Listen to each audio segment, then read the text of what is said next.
इस पूरे मामले में अब कोर्ट का भी आदेश है। किस तरह से देखते हैं, क्या पूरे गुरुग्राम में इस तरह की प्रॉब्लम है?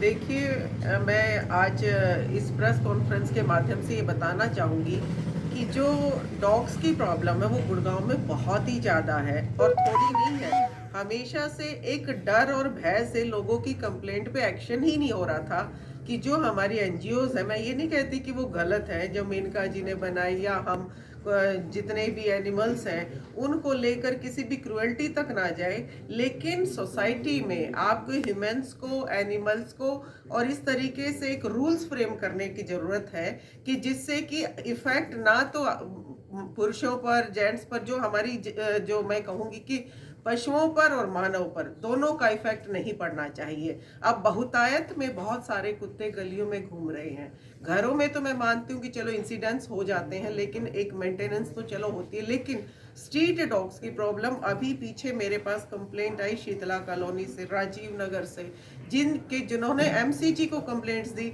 इधर सूरत नगर कॉलोनी के तो आए भी हुए हैं, जो आरडब्ल्यू के प्रधान हैं, जिन्होंने कम से कम 10 बार कंप्लेंट दे चुके हैं, लेकिन उनकी कंप्लेंट पर कोई एक्शन नहीं है। वो एक बात पे पीछे हट जाती है एमसीजी, ये कह देती है कि जी हम कुछ नहीं कर सकते, इसमें तो मेनका जी ने ये रूल्स फ्रेम करा दिए। रूल्स तो वो बन चुके हैं, लेकिन ये रूल्स भी फ्रेम करने जरूरी हैं कि हम किस तरीके से मानव और पशुओं के बीच में एक आपस का तालमेल बना रहे, ना परेशानी जानवरों को हो और ना ही मानव को हो। मानव अधिकार के लिए, मानवों के लिए मानव अधिकार और पशुओं के लिए हमारी एनजीओ बहुत सारी काम कर रही हैं, जिसमें आज मेरे साथ सिविल लाइन क्लब के प्रधान देवेंद्र जी भी बैठे हैं, देवेंद्र यादव जी हैं, अजय गुलिया जी हैं, सभी आज कई एनजीओ से हमारे पास बैठे हुए हैं। मेन मुद्दा जो आज का था, जब ये समस्या सॉल्व नहीं हुई, एमसीजी के पास आप रिकॉर्ड में आरटीआई चेक करें, एमसीजी के पास हजारों कंप्लेंट है जो कि कुत्तों से काट लिए गए, परेशान हो गए स्ट्रीट डॉग्स ने। इतनी बुरी हालत है कि आप एक गली से क्रॉस नहीं कर सकते। फ्रेंड्स कॉलोनी से मेरी महिला मोर्चे की कई बहनें आई जिन्होंने मुझे ये कंप्लेंट लिखी, जितने कुत्ते हो चुके हैं और जिनके लिए कोई उपाय नहीं। हम सब जगह डीसी साहब के यहाँ भी कंप्लेंट कर चुके हैं, लेकिन कोई समाधान नहीं हुआ। जब इन सब समस्याओं का कोई समाधान नहीं निकला, तब हमने संदीप सैनी, एडवोकेट जी, वैभव जी, अजय जी, हम सब ने मिलकर डिसाइड किया कि हम कोर्ट के थ्रू, कोर्ट का रास्ता, क्योंकि एडवोकेट्स हैं, हमें जरूरत है कि कोर्ट में कोई भी जनहित के लिए याचिकाएं हम डालते हैं, तो ये भी एक बहुत बड़ा मुद्दा है, बहुत बड़ी समस्या के रूप में उभर रहा था, इसलिए हम कोर्ट का रास्ता हमने अपनाया। अभी रिसेंटली जो कल का जो 15 तारीख का ऑर्डर हमने करवाया कंज्यूमर कोर्ट में, जो कि एक बहुत ही बेहतरीन फैसला है, और इसके माध्यम से मैं कहूँगी अगर ये फॉलो हो जाता है तो एक बहुत बड़ी समस्या से गुड़गांव वासी निजात पा सकते हैं। देखिए, जैसे कि गौओं के लिए गौशाला बनाएगी, इस ऑर्डर में ये क्लियर है कि जितने भी स्ट्रीट डॉग्स हैं, जो आवारा कुत्ते घूम रहे हैं, इनके लिए भी एक ऐसी जगह निश्चित की जाए, ऐसा स्थान ले लिया जाए जहां पर इनको रखा जाए, और ताकि हम सब के लिए कार्य कर सके और इनको प्रॉपर इनकी जो खाने की व्यवस्था, स्वास्थ्य की व्यवस्था, वो सब भी की जाए। और साथ में दूसरा ऑर्डर ये पास है, जो घरेलू कुत्ते हैं जो घरों में रखे जाते हैं, उनकी भी एक फीस डाली जाए। मिनिमम 10 से 15 हजार की एक फीस उसमें डाली गई है साल की, और उसके थ्रू जो है हर इसके ऊपर फीस ली जाएगी। एक उनका रजिस्ट्रेशन करवाया जाए, उसके बाद उसका पूरा डाटा तैयार किया जाए कि इस घर में कौन सा कुत्ता है, उस डाटा के अनुसार, ताकि उसकी ओनरशिप का भी पता रहे कि इसका मालिक कौन है, इसकी जिम्मेदारी कौन लेगा। कल को किसी कुत्ते ने, एक आदमी, अभी जो घटना हुई उसमें वो महिला बहुत ही खतरनाक तरीके से काटी गई, जिसमें कि वो जान बड़ी मुश्किल से बची। तो मैं कहूंगी कि ऐसे मुद्दों पर, ताकि उसके ऊपर जो कंपनसेशन है वो कौन देगा, ये सब जिम्मेवारियां बन जाती हैं उसके ऑनर की। तो ये सब चीजें बहुत जरूरी है। ऐसा फैसला आया है जिससे कि हम इससे निजात पा सके। आप गली क्रॉस नहीं कर पाते, आपको कुत्ते ने काट लिया, जिम्मेवारी किसकी?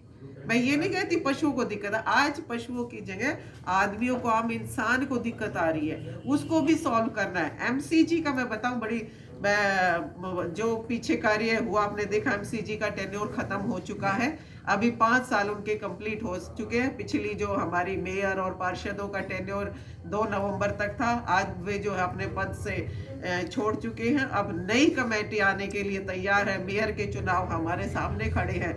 मैं ये कहती हूँ कि मैं किसी का इसमें नाम नहीं लेना चाहती कि काम किया या नहीं, पिछले पदाधिकारियों ने क्या किया, लेकिन मैं आपके माध्यम से ये कहना चाहूँगी कि एक सशक्त मेयर का होना गुड़गांव में बहुत ज़रूरत है। वो इसलिए ज़रूरत है कि आप कार्य जब तक अपनी जिम्मेवारी से नहीं निभाएंगे, जब तक क्या हो रहा है, एमसीजी का कार्य बहुत बड़ा है।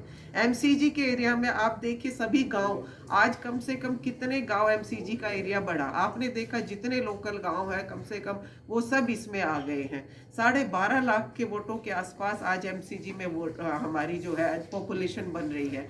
तो इसमें गांव में पशु भी हैं, गाय भी रखते हैं, भैंस भी रखते हैं, और शहर में कुत्तों की मामला है। क्या ये टैक्सेस हैं, उस पर कितने परसेंट, उनको कैसे रखा जाएगा, क्या किया जाएगा, टैक्सेस कहाँ कहाँ तक, आप क्या वो उनके लिए फायदेमंद है। एमसीजी का मोटिव सरकार का यही है कि एमसीजी में बेनिफिट्स ज़्यादा है, ताकि हम लोगों को रोड दे सके, सीवर दे सके, साफ सफाई रख सके, और कोई भी जो हमारी एमसीजी का एरिया है उसको हम नीट एंड क्लीन रख सके। यही एक शहर का मुद्दा है। अगर वो एमसीजी पूरा नहीं करती है तो एमसीजी में जो मेयर के पद पर बैठा वो एक अहम जिम्मेवारी निभाता। और मैं कहती हूँ कि मुझे ये कहने में भी गुरेज नहीं है कि हमारी पिछली मेयर इस मामले में क्लियर है कि वो फेल रही है, और मैं नहीं, ये पूरा शहर कहता है कि इस मामले में फेलियर साबित हुई। आज गुड़गांव की जो हालात है, आप गवर्नमेंट क्या कर सकती है, गवर्नमेंट आपको पैसे दे सकती है, आपको चार्जेस दे सकती है, आप उसको इन्वेस्ट तो करवाइए। ये किसका काम है, जिम्मेवारी किसकी, रिस्पॉन्सिबिलिटी कौन है। आज अगर मैं मेयर के पद पर बैठती हूँ तो मैं ये नहीं कहूँगी कि भाई ये मैं इससे पीछे हट जाऊँ, कि मेरी रिस्पॉन्सिबिलिटी नहीं है। ये आपका काम था, आपने देखना था क्या अधिकारी सुचारू रूप से कार्य कर रहे हैं, क्या शहर की रोडें ठीक है, या शहर के सीवर की जो पानी बरसात हुई 3 दिन तक जो सीवरेज नहीं साफ हो रहे, या पानी का वाटर की प्रॉब्लम रही, क्या वो शहर वासियों को किसकी जिम्मेवारी है। सिर्फ पद पे बैठने से काम नहीं चलता, अपनी जिम्मेवारी और रिस्पॉन्सिबिलिटी, रूल्स बनाइए। देखिए जैसे जैसे पॉपुलेशन भी बढ़ती है शहर में, जैसे आप डॉग्स की बात कर रहे हैं, ये तो एक समस्या की बात करें, ये भी समस्या जब एमसीजी से सॉल्व नहीं हुई तो कोर्ट के थ्रू हम लोग जाके इसको सॉल्व करने की कोशिश कर रहे हैं। ये जो डिसीजंस आए हैं, अगर उसके एक एक पॉइंट पे फॉलो कर दिया जाए तो मैं कहूँगी कि एक बहुत बड़ी समस्या से हम निजात पा सकते हैं, और ये बहुत बड़ी ज़रूरत है। इसी तरीके से हर समस्या को एक एक करके जब तक हम नहीं लेंगे तब तक हम सही और एक अच्छा स्वच्छ गुड़गांव पाने की जो हमारी इच्छा है, और जो मिलेनियम सिटी है, सही मायने में मिलेनियम सिटी को मिलेनियम बनाने की बहुत आवश्यकता है। Thank you. इनिशियली इसको आइडेंटिफाई किया गया था पिटबुल, बट ये डॉग अर्जेंटिनो है जो इक्वली पिटबुल की तरह बड़ा डेंजरस ब्रीड है, जिसको हाल ही में 3 ब्रीड बैन करी है। मैंने बताया था कि जैसे अभी गाजियाबाद एडमिनिस्ट्रेशन ने उसको बैन कर दिया इन 3 ब्रीड को। अब जो इस ऑर्डर का जो जिस्ट है, सिर्फ ऑर्डर का जिस्ट ये है कि इमीडिएटली जो स्टे डॉग्स हैं उनके लिए कोई एक डॉग पॉन्ड बनाया जाए जहां इनकी प्रॉपर केयर हो सके, इमीडिएट इफेक्ट। और इसके अलावा जो ये 11 ब्रीड्स हैं जो फॉरेन बाहर से जो इम्पोर्ट होकर आ रही इम्पोर्टेड ब्रीड्स हैं, इनको बैन कर दिया गया। अगर इनका कोई लाइसेंस दिया भी है एमसीजी ने तो उसको लाइसेंस को तुरंत कैंसिल किया जाए और उनको कस्टडी में लिया जाए और प्रॉपर केयर में रखा जाए, ताकि आगे से कोई नया इंसिडेंस ना हो। अगर आप ऑर्डर को देखेंगे तो इमीडिएट इफेक्ट का मतलब ये होता है कि नया कोई इंसिडेंस का वेट अब नहीं करना चाहते हैं, और कोर्ट ने इस बात को देखा है। तो एट दिस स्टेज ये है, और म्युनिसिपल कोर्ट को ये डायरेक्शन दिए कि जो ये मेन जो इस डॉग का जो अटैक हुआ था, जिसके ऊपर ये जो कंप्लेंट थी, जो विक्टिम है, इसको इमीडिएटली 2 लाख का compensation by way of internally से दिया कि 2 लाख रुपए, क्योंकि ना तो डॉग ऑनर ने ना किसी ने भी आज तक उस लेडी की कोई मदद नहीं की आज तक आके। हम उसकी ह्यूमन राइट्स की बात करते हैं या डॉग एनिमल्स के बारे में राइट की बात करते हैं, क्या ह्यूमन राइट्स नहीं आते हैं? किसी एक ने एडमिनिस्ट्रेशन ने किसी ने भी आके नहीं पूछा उस लेडी को, जो पुअर लेडी जो मेड थी घर की, जो कमा नहीं सकती, 3 महीने से बेड रिटर्न है, आज वो अपने इनकम से उसका पैसा नहीं है खाने को कुछ भी वहाँ पे।